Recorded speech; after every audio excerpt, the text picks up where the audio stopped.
মেঘলা আকাশ আর সবুজ গাছপালা মিলেমিশে যেন একাকার হয়ে গেছে। কি সুন্দর অপরূপ দৃশ্য, দেখেই চোখ জুড়িয়ে যাচ্ছিল। আমরা যারা শহরে থাকি তারা যখন এই রকম একটু সবুজের ছোঁয়া পায় তখন মন চায় সে সবুজে হারিয়ে যেতে। এখনও কিন্তু পুরা ঢাকা শহর ইট পাথরের দালান কোঠায় ভরে যায়নি। এখনও এই রকম সবুজ কিছু জায়গা আছে যেখানে মন চাইলেই আমরা ছুটে আসতে পারি। হ্যালো গাইস, আসসালামু আলাইকুম। সবাই কেমন আছেন? আশা করবো আল্লাহর রহমতে সবাই ভালো আছেন। আলহামদুলিল্লাহ, আমিও ভালো আছি।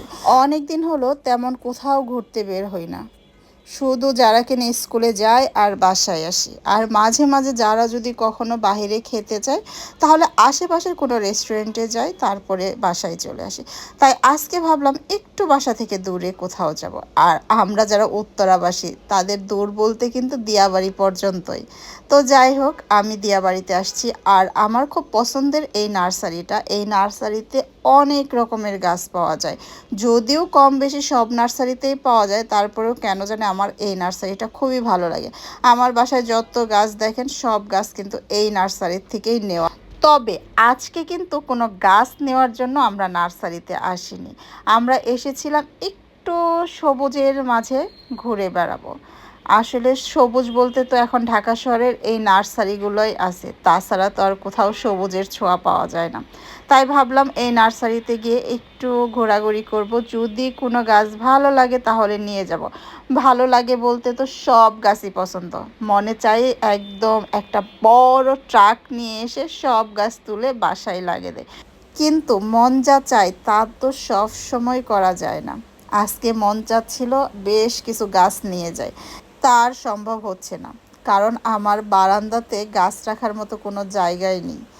আগে একবার ঝোঁকের বসে এত পরিমাণের গাছ নিয়ে গেছিলাম, যার জন্য বারান্দাতে একদম পা ফেলানোর মতো কোনো জায়গা ছিল না। বারান্দার এত গাছের মাঝখানে বসে এক কাপ চা খাবো সেই জায়গাটাও ছিল না। যার জন্য আমি কিন্তু আমার বারান্দার থেকে বেশ কিছু গাছ আমি আমার শ্বশুরবাড়ি মানে কুষ্টিয়াতে পাঠিয়ে দিয়েছি। তবে আজকে আমি নার্সারিতে কিন্তু গাছ নেওয়ার জন্য সত্যি আসিনি। আজকে আমি এসেছি আমার ডিউ টাকা দেওয়ার জন্য। মানে আমি আগে একবার যখন গাছ নিয়ে গিয়েছিলাম, এত বেশি গাছ নিয়েছিলাম যে আমি যে পরিমাণে টাকা নিয়ে আসছিলাম ভেবেছিলাম ওই টাকার মধ্যে আমার গাছগুলো হয়ে যাবে। কিন্তু একটার পর একটা গাছ দেখলেই ভালো লাগতেছিল, যার জন্য একটার পর একটা নিয়ে যাচ্ছিলাম। আর আমার কাছে থাকা টাকার থেকে বেশি হয়ে গেছিলো, যার জন্য হচ্ছে টাকাটা ডিউ হয়ে রয়ে গেছিলো। আর সময়ের জন্য আমি হচ্ছে টাকাটা দিতে পারতেছিলাম না। কিন্তু মালিক মানে নার্সারির যে মালিক সে কিন্তু খুবই ভালো মানুষ। সে আমাকে বলেছিল যে আপু, আপনি নির্দ্বিধায় গাছ নিয়ে যাইতে পারেন, কোনো সমস্যা নেই, আপনি হচ্ছে সময় করে আমাকে টাকাটা দিয়ে দিন। তবে হ্যাঁ, লোকটা কিন্তু গাছ দেওয়ার সময় আমাকে একটা কথা বলেছিল, যদি আপনি মারা যান তাহলে আপনার প্রতি আমার কোনো দাবি থাকবে না, কিন্তু আপনি যদি বেঁচে থাকেন তাহলে অবশ্যই জীবিত অবস্থায় আমার গাছের টাকাগুলো আমাকে দিয়ে যাবেন। আর এই কথাটা বলেছিল আমার মেয়ের সামনে। গাছটা বাসায় নেওয়ার কিছুদিন পরে আমার মেয়ে আমাকে বলে যে আম্মু, তুমি কি ভুলে গিয়েছো, আঙ্কেল বলেছিল যে যদি তুমি মারা যাও তাহলে আঙ্কেল তোমার টাকাটা মাফ করে দিবে, আর যদি তুমি জীবিত থাকো তাহলে সে কখনোই তোমার টাকার দাবি ছাড়বে না। আমি আমার মেয়ের কথাটা শুনে সত্যি অনেক খুশি হয়ে যাই, কারণ ও এত ছোট একটা মানুষ, তার মাথায় যে আল্লাহর প্রতি ভয়টা আছে সেটা দেখে আমি সত্যি মানে এত বেশি খুশি হই যে যাক আলহামদুলিল্লাহ, আমার মেয়ের মনে আল্লাহর প্রতি ভয় আছে। আর আমি আসলে সত্যি বলতেছি, সময় করে আমি টাকাটা দিতে আসতে পারতেছিলাম না। তারপরে আজকে ডিসিশন নিয়েছি যে আমার যত কাজই থাক আজকে আমরা দিয়াবাড়িতে যাব আর এই ভাইয়ার টাকাটা দিব, প্লাস একটু ঘোরাঘুরি, বাহিরে একটু খাওয়া দাওয়া সব কিছু করব। তবে হ্যাঁ, আলহামদুলিল্লাহ আমাদের কিন্তু দিয়াবাড়িতে এসে অনেক ভালো লাগছে। যারা আমি আমার হাজবেন্ড তিনজনে কিন্তু আমরা অনেকটা সময় এই নার্সারিতে এনজয় করছি। তবে হ্যাঁ, আমাদেরকে কিন্তু মশাও খুব ভালোভাবে আপ্যায়ন করছে। এত পরিমাণের মশা নার্সারিতে, আর যেহেতু কয়দিন পর পরে বৃষ্টি হয় যার জন্য পানি জমতেছে আর মশার পরিমাণও বাড়তেছে। আর যারা তো হচ্ছে এই শাপলা ফুল দেখে খুব খুশি। আর আজকে আমার যে ভিডিওগুলো দেখতেছেন প্রত্যেকটা ভিডিওই কিন্তু আমার মেয়ে মানে যারা করে দিছে। মাশাল্লাহ, যারা যে এত সুন্দর ভিডিও করতে পারে সেইটা আজকে আমি আবার প্রমাণ পেলাম। আজকের ভিডিওতে যারা আমাকে বলতেছিল যে আম্মু তুমি এভাবে হাঁটো, এইভাবে দাঁড়াও, আমি তোমার ছবি তুলে দেই, ভিডিও করে দেই। সত্যি এই নার্সারির কিছু ছবি হচ্ছে আমি পোস্ট করছি, ওই ছবিগুলো কিন্তু আমার মেয়েই তুলে দিয়েছে মাশাল্লাহ।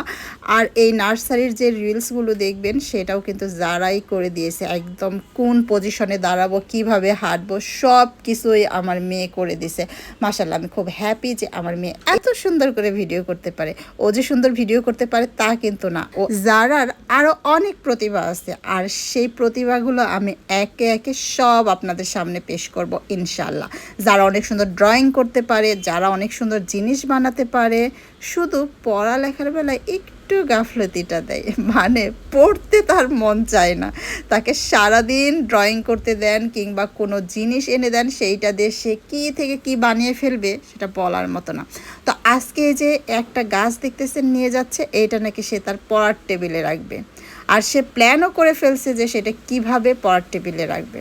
আর এই গাছটা কিন্তু আমি চয়েস করছি, আমি এটা নিয়ে যাচ্ছি যে আমার বেলকনিতে রাখবো। যখন গাছটা বড় হবে তখন দেখতে অনেক সুন্দর লাগবে। আর যারা তো মহা খুশি আজকে অনেক দিন পরে সে বের হতে পেরে। আজকের মতো নার্সারির থেকে আমার ব্লগটা শেষ করব ইনশাল্লাহ। সবাই আমাদের জন্য দোয়া করবেন, আমার মেয়ের জন্য দোয়া করবেন। আল্লাহ যেন আমার মেয়েকে নেক হায়াত দান করে, আমার পরিবারের সবাইকে সুস্থতা দান করে ইনশাল্লাহ। তো আজকের মতো এই পর্যন্ত, সবাই ভালো থাকবেন, সুস্থ থাকবেন। আল্লাহ হাফেজ, আসসালামু আলাইকুম।